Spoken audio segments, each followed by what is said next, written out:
So, welcome to another edition of the Wandering Yuki Cheese Cafe, your one-stop shop for all things microbrew, cooking, bad jokes rolled into one. I'm starting to think that the passage of time has really started to speed up now, because I feel like it was just last week when I was enjoying a giant beer to start my vacation, and next thing you know, it's a week down the road. I feel like that this started when I turned 17, and ever since then, all the days started to really go by quickly. Especially nowadays. Next thing you know, I'll be old. Whatever the case, it's been a pretty good week. A lot of renovations, a couple of repairs like patching drywall, sanding it up, painting, building a floor, baseboards, demonstrating how to use a circular saw, you name it. I've been working on that. And needless to say, I think I've earned a good brew once again. Plus, I think I'm gonna do a little bit of cooking. Nothing too fancy today because I've already shown a lot of good recipes, but we gotta do something. So what do we have on the agenda? Well, let's find out. There's another one from the brewer called La Souche that I've highlighted before, namely the Punch-Out IPA, which made me think of either Rocky or the old Nintendo game. This one is called Criollo Double New England IPA. It's an 8%er, so it's definitely on the strong side. But I had to get it just because of the label on this. And also because I love the New England IPAs. Plus, this is actually a pretty good brewer that I've been seeing for a lot. Seriously, it's like one of the best discoveries I've had in ages. But let me take a quick look at this. In my quick look, I'm trying to figure out what the heck this label is supposed to be about. Like, if you look on the front, there clearly seems to be some kind of a wolf in a cryogenic tube. It's like he's frozen, doesn't know what to do with himself, and then there's some kid over here staring at him. Or the scientist? I don't know, like, what would you think about this? If you're gonna ask about my opinion, I have a theory about this. Criollo. I know it's supposed to be a joke on being cryogenically frozen, but it seemed like it could be a double play.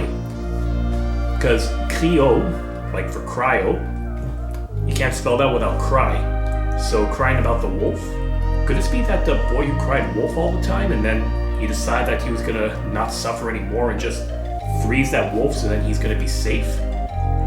Or perhaps it was all in his mind, he thinks mentally he has to lock up the wolf in a block of ice and he's not gonna be a threat to him anymore. Seriously, I can't even think of why else this would exist. Like, whose bright idea was it? Why would you freeze a wolf? And then when you look at the wolf's eyes here, I don't know if it's kind of fear or a different kind of hunger.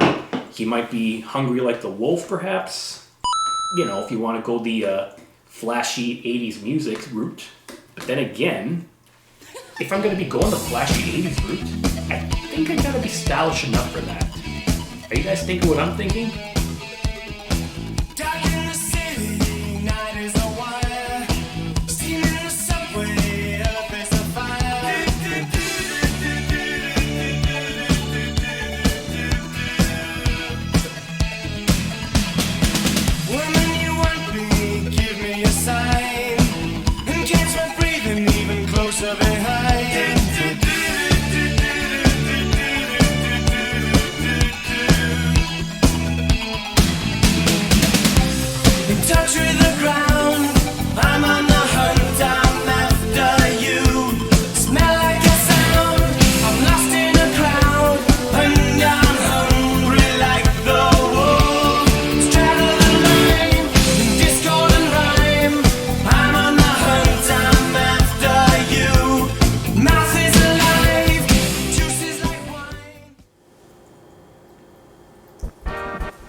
Okay, this one's not too bad. It does taste a bit like a New England IPA, but because it's like a double, it almost feels a little bit hoppier, so I can taste the strength completely in that. Satisfying, and it's good if you like your strong beers. I think I'm just going to take it easy right now and relax while my meat is preparing in the fridge. It's not going to be too fancy, like I said, and it's something kind of familiar, just doing indoors instead of setting it on fire outside. But it's almost tempting to start barbecuing again because the weather is starting to get really nice and warm. Perhaps soon I'll start recording a few things out there, but we'll see. For now, still enjoying some indoor brews, then eventually yard brews. And by yard brews I mean I'm going to try to plant some beer cans into the ground, water it, put some fertilizer, and maybe if I'm lucky, I'll have a tree filled up in the backyard the next time, and then I'll be able to pick some beer cans from it like I pick fruit. Can you imagine how badass that would be? I may not be able to create a money tree, but I can sure as hell try to create a fruit tree. Hell yeah. Well, now that I've got that out of the way, and by that I'm talking about my beer, it's time to get ready to make some supper. So I'm going to be doing a little bit of a steak for myself because I haven't done that in quite some time. And this is not going to be like me grilling it on the barbecue, just something simply pan fried. So I don't need to get too fancy, just use a bit of canola oil spray, start preheating this, and put it to medium-high so it gets to just the right temperature. As for my cut of steak, well, I decided to go for an old chestnut. I went for a slice of Bavette, and then just did my marinade that I did the last time I was grilling that. So just in case you don't remember that, it was basically just olive oil and Dijon mustard. 2 tablespoons of olive oil, 2 tablespoons of Dijon mustard, let it sit in the fridge. Under ideal conditions, you put that overnight and then let it grill the next day. But because I was improvising this stuff on the spot, you know, it's not much choice here. Some marinating is better than no marinating. And it's simple stuff. If you have olive oil, if you have Dijon mustard, you can do this too. It's basic, but it's still super tasty. And if you don't have any Dijon mustard, well, first off, don't use regular mustard because that's just not the same as this one. You need to have the spice and the kick. But I suppose if TV commercials have taught me anything, you could drive around in your car, you'd be side by side with somebody, just knock on the window or tell them to roll down the window, ask them if they have any Grey Poupon. Like, it's a long shot, but maybe you're lucky they have a spare jar of Dijon mustard just laying around, they could spare it to you. I know, right? Crazy. Somehow people could carry mustard to give away for no reason. It's like people that carry potatoes in their pocket. Hey, don't look at me like that. I'm doing that as a joke. So, moving on to more important things, letting this heat up. Once it gets to the right temperature, I'm going to throw this in, let it cook up. And I should probably think about what I'm doing for the rest of my meal. And I know just the stuff.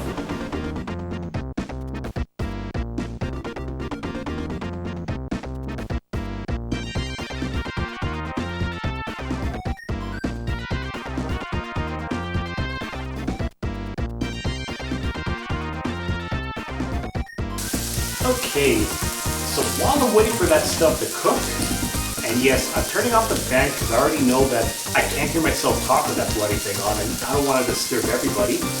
I've had some time to go through my strong beer. It's time for a refill because I've had a little bit of time to taste myself.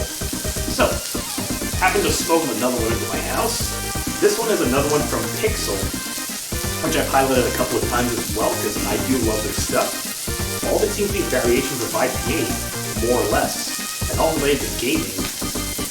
You know, Paladins, Sonic, whatever. This one is called a Ping Pong IPA. As you can see right here, it's a 6.5%er, so not too bad. What do they say about this one? Keep cold, unfiltered, so typical stuff from them. Everything they do was unfiltered. I guess the crowd they're playing to for this one is to the crowd that never evolved in their video games. Like, I suppose these days you're still going to have a lot of people who, when they think video games, they just think of stomping on Goombas for fun, even though it's kind of gone beyond that. Stomping on Goombas is fun, but there's more to it than just that. Now this is going to take it a step further. This probably caters to the crowd that never got past their own Pong machine they owned in the 1970s and just thought, oh, that's all video games are to me. I'm sure there's probably some crowds to that too. Pong, before Atari was a thing also. And before Atari was wallowing in their own crapulence. Yeah, the video game crash of 1983, that's what I'm referring to. This is before Nintendo became the juggernaut that it was. Well, actually, that it is these days. In a roundabout way, I guess I'm going to say I'm going to enjoy having some ping pong beer. It kind of looks like a New England IPA as well, so let's taste this. Oh yeah, New England at its finest. And on that note, I should get the rest of my meal set up.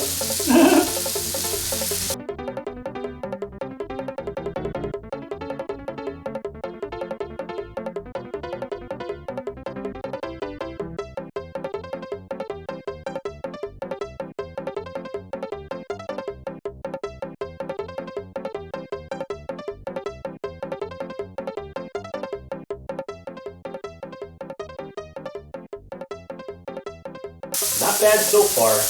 All I want to do for my steak is make sure it's seared properly on the top and on the bottom. And I like to have my steak medium rare these days, so I'm not going to overcook it. So that means I'm going to cut off the heat, make sure my scarf doesn't burn. I don't need an accent live on camera for everyone to see. I'm going to keep it aside. And then as for my side dish, first thing I'm going to do is get a little bit of rigatoni put together. I like plain pasta though. I'm going to admit that, as somebody who's known me for years know I can eat it plain, even if it's not the old school fashion of with butter. And for the few of you that keep giving me shit for eating my pasta plain because it doesn't have a sauce, well, yeah, I said it. Wait, how do you say a middle finger? But you know what? I'm probably going to dress this up anyways. Because even with plain pasta, sometimes the basic stuff is going to get the job done. And I think I have an idea. Okay, pasta's ready. Let's get that drained. And this time off so it doesn't annoy me like an idiot. As for what I have in mind for my pasta, one of my basic things I enjoy doing, I'll admit, is that I would sometimes put in a little bit of olive oil with maybe a clove of minced garlic, saute a little bit, and then that gets the job done. If this pasta was supposed to be a standalone meal, I would probably throw some shredded cheese on here for good measure too, because then you get your protein, good taste with everything else. And the cheese blending with the oil and the garlic gives it a really nice flavor. But I'm thinking I'm not going to do that today. I am going to recycle some stuff. So let's get this Bavette out of the way. The beauty too is that this is a huge piece I think I'm going to split. And I'm going to have one piece tonight, one piece another day. So, I'm going to heat this up with the remaining steak grease and steak marinade. Whoops. There. Now you can see better. Now you're playing with power. Superpower. So I'm going to be heating up this remaining grease from the steak. And I'm going to throw my pasta in here and just saute it a little bit. Sometimes you just have to reuse your resources to make the most of your flavors and your ingredients. I've done that too with sausages before and other kinds of meat. You just reuse it and then you give the same flavor too, and it actually turns out really well. Aw, there goes a noodle. C'est la vie.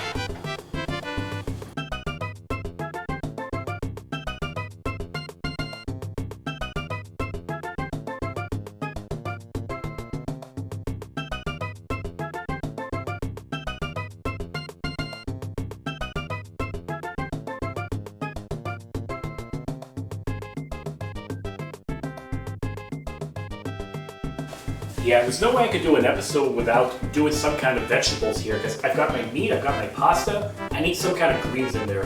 So, got some cheap asparagus at the store today too.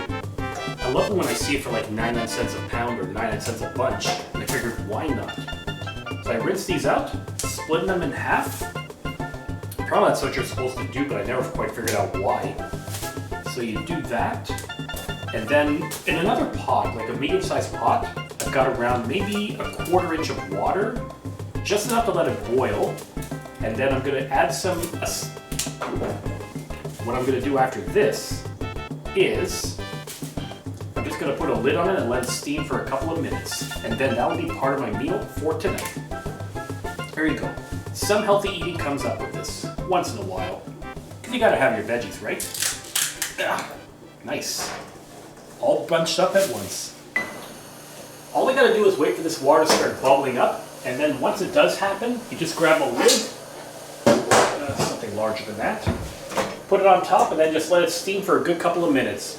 That's all you really need to do to steam vegetables, just enough so it softens up, and then it's ready to serve.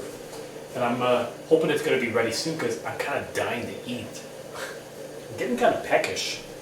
And this ping pong beer is not gonna be enough to fill me up. Pretty tasty one, actually. Pretty impressed by this brewer too. All video game related stuff, and they're basically all variations of IPA.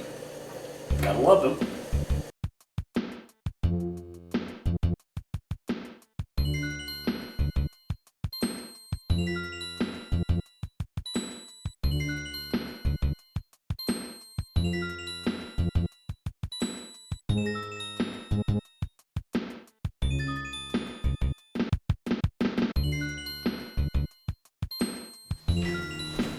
So just to give a bit of a recap, I've got my Bavette steak and my Dijon oil marinade.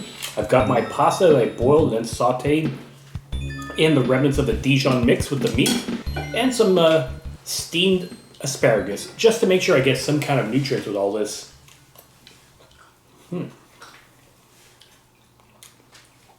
Gotta love the remnants of meat on the pasta. You know, you gotta reuse your ingredients for maximum efficiency. Now let's see how this Bavette's gonna be. It's definitely a tender one, but I always like to test it out too.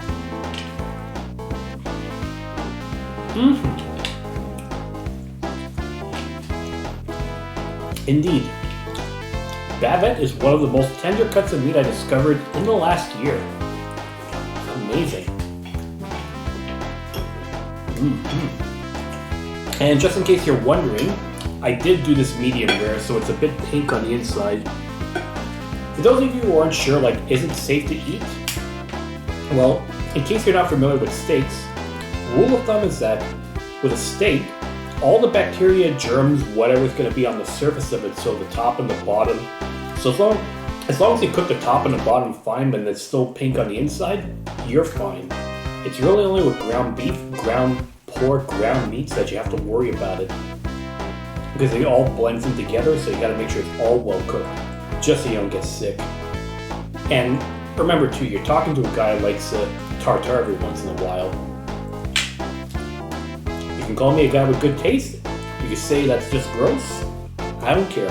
I like what I like. So I'm just going to enjoy the rest of this meal on this Friday evening, or this late Friday afternoon, because it's evening, but it feels like the afternoon now. Time change does crazy things, you know? Anyways, this is another edition of the Wanayuki Cheese Cafe signing off.